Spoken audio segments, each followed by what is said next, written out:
बालाघाट के एक छोटे से गांव बड़गांव में सुभाष नाम का किसान अपने खेत में काम कर रहा था। सावन का महीना था, मिट्टी में नमी थी और घास घुटनों तक। सुभाष हमेशा नंगे पांव ही खेत में उतरता था।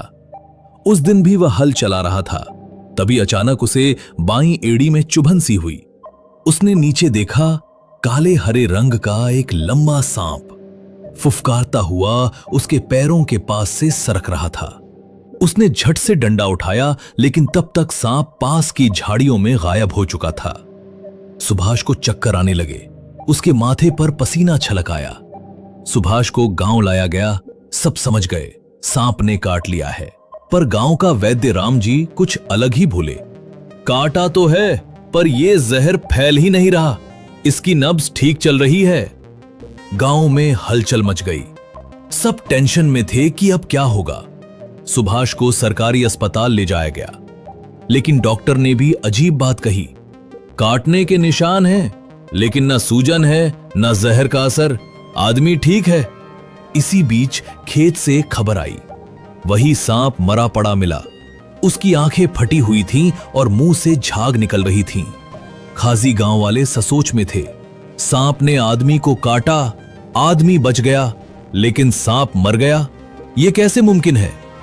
कुछ बोले जरूर कोई चमत्कार हुआ है। कुछ ने शक की नजर से देखा। सुभाष कुछ छुपा रहा है। सुभाष चुप था।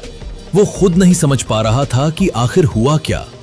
पर उस रात उसने कुछ ऐसा देखा जिससे उसकी रूह कांप गई। सुभाष ने उस रात सपने में अपनी दादी को देखा। बचपन में एक बार तुझे एक नागिन ने डस लिया था बेटा, तुझे कुछ नहीं हुआ, लेकिन तब से तेरे खून में कुछ अलग है। शायद वो दिन आज फिर लौट आया है।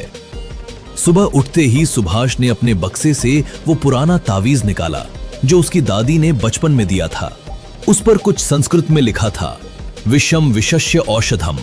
उसे समझ में आने लगा था कि उसका शरीर किसी सामान्य आदमी जैसा नहीं है।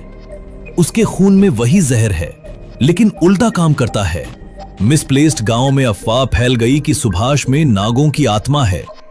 कोई उसे चमत्कारी मानने लगा तो कोई डरने लगा, लेकिन सुभाष ने सबके सामने सिर्फ इतना कहा, मैं आम आदमी हूं, खेतों में काम करता हूं, जो मरा है वो सांप था।